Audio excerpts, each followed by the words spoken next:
భారతీయ సినీ చరిత్రలో ఇద్దరు నటులు తమ తమ భాషల్లో కేవలం స్టార్లుగానే కాదు సూపర్ స్టార్లుగా నిలిచారు. ఒకరు తెలుగు సినీ ప్రపంచానికి మెగాస్టార్ చిరంజీవి, మరొకరు తమిళ సినీ ప్రపంచానికి సూపర్ స్టార్ రజనీకాంత్. వీరిద్దరూ తమ తమ ఇండస్ట్రీలను దశాబ్దాల పాటు ఏలారు, కోట్లాది అభిమానులను సంపాదించారు. అయితే చాలా మందికి తెలియని విషయం ఏమిటంటే వీరిద్దరి మధ్య ఉన్న అనుబంధం ఈ రోజు మొదలైనది కాదు. సినిమాల్లోకి అడుగుపెట్టిన తొలి రోజుల నుంచి ఈ ఇద్దరి ప్రయాణం ఒకరితో ఒకరు ముడిపడి ఉంది. ఒకరు చేసిన పాత్రను మరొకరు చేశారు, ఒకరి హిట్ సినిమాను మరొకరు రీమేక్ చేశారు, ఒకే సినిమాలో కలిసి నటించారు, ఒకరు మరొకరి సినిమాల్లో గెస్ట్ అపీరెన్స్ కూడా ఇచ్చారు. అసలు ఈ ఇద్దరు లెజెండ్స్ మధ్య ఉన్న ఈ అరుదైన సినీ బంధం ఎలా మొదలైంది, ఏ సినిమాలు వారిని కలిపాయి, ఎన్నిసార్లు ఒకరి కెరీర్ లో మరొకరు భాగమయ్యారు, ఈ రోజు ఆ ఆసక్తికరమైన ప్రయాణాన్ని పూర్తిగా తెలుసుకుందాం. 1970లలో దర్శక దిగ్గజం కె బాలచందర్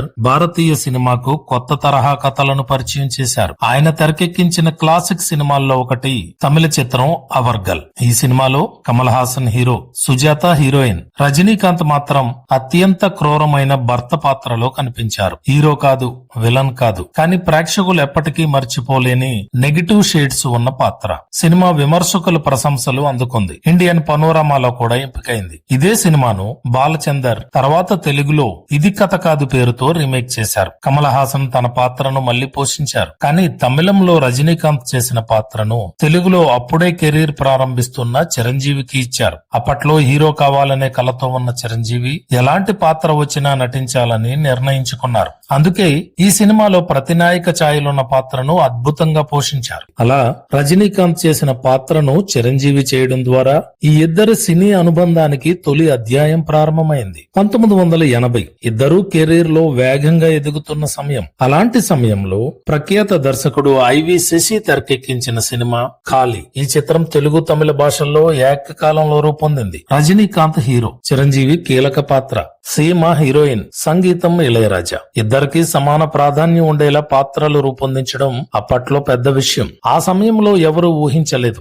ఈ సినిమాలో కలిసి నటిస్తున్న ఇద్దరు కొద్ది సంవత్సరాల తర్వాత రెండు రాష్ట్రాల సినీ పరిశ్రమలను ఏలబోతున్నారని. ఈ సినిమా ఇప్పుడు చూస్తే అది కేవలం ఒక సినిమా కాదు, ఇద్దరు లెజెండ్స్ కలిసి కనిపించిన చారిత్రక క్షణంలా అనిపిస్తుంది. ఖాళీ తర్వాత మళ్లీ ఈ ఇద్దరు ఒకే సినిమాలో కనిపించారు. అది 1981లో తమిళ చిత్రం రణవ వీరన్. రజనీకాంత్ హీరో, చిరంజీవి మాత్రం యాంటీ హీరో, నెగిటివ్ షేడ్స్ ఉన్న పాత్ర. ఆ కాలంలో హీరోగా అవకాశాలు వస్తున్నప్పటికీ కథ బాగుంటే అలాంటి పాత్రలు చేయడానికి చిరంజీవి వెనకాడలేదు. అందుకే ఆయన నటనకు అప్పుడే మంచి పేరు వచ్చింది. ఈ సినిమా తర్వాత తెలుగులో బందిపోటు సింహం పేరుతో డబ్బయింది. 1981లో చిరంజీవి కెరీర్ లో ఒక కీలక సినిమా వచ్చింది, చట్టానికి కళ్ళు లేవు. ఇది తమిళంలో విజయకాంత్ నటించిన సట్టం ఓరు ఇరుట్టారైకి రీమేక్. దర్శకుడు కూడా ఎస్ఏ చంద్రశేఖర్. ఈ సినిమాలో ప్రతీకారం కోసం చట్టాన్నే సవాలు చేసే యువకుడిగా చిరంజీవి అద్భుతంగా నటించారు. సినిమా ఘన విజయం సాధించింది. అయితే అసలు ట్విస్ట్ ఇక్కడే ఉంది.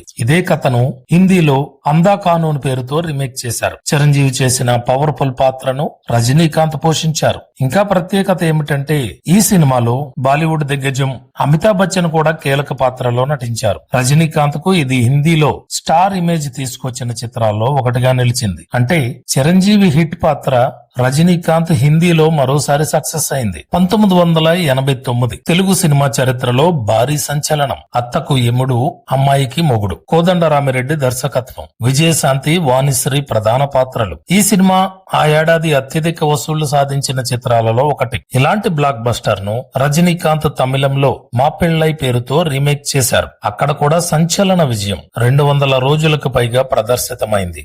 నిర్మాత అల్లు అరవింద్. అంతేకాదు రజనీకాంత్ స్నేహితుడిగా చిరంజీవి గెస్ట్ అపీరెన్స్ ఇచ్చారు. క్లైమాక్స్ లో ఆయన ఎంట్రీకి థియేటర్లలో ప్రేక్షకులు చేసిన హంగామా అప్పట్లో ప్రత్యేక ఆకర్షణగా నిలిచింది. ఇద్దరు సూపర్ స్టార్లు ఒకే ఫ్రేమ్ లో కనిపించడం అభిమానులకు పండుగలా మారింది. 1992 చిరంజీవి నటించిన ఘరానా మొగుడు. దర్శకుడు కె రాఘవేంద్రరావు. ఈ సినిమా కన్నడలో రాజకుమార్ నటించిన అనురాగ అరలతకు రీమేక్ ఘరానా మొగుడు చరిత్ర సృష్టించింది. తెలుగు సినిమా చరిత్రలో మొట్టమొదటిసారి 10 కోట్ల రూపాయల డిస్ట్రిబ్యూషన్ షేర్ సాధించిన చిత్రంగా నిలిచింది. 39 కేంద్రాల్లో 100 రోజులు ప్రదర్శితమైంది. ఇక ఇదే కథను తమిళంలో రజనీకాంత్ హీరోగా మన్నన్ పేరుతో తెరకెక్కించారు. అక్కడ కూడా బ్లాక్ బస్టర్. చిరంజీవి ఘరానా మొగుడు కంటే ముందే మన్నన్ సినిమా విడుదలైంది. అంటే ఒకే కథ, ఒకే మూల చిత్రం, 2 భాషల్లో, 2 లిజెండ్స్, 2 ఇండస్ట్రీ హిట్స్. ఇది కూడా భారతీయ సినిమా చరిత్రలో అరుదైన ఘటన.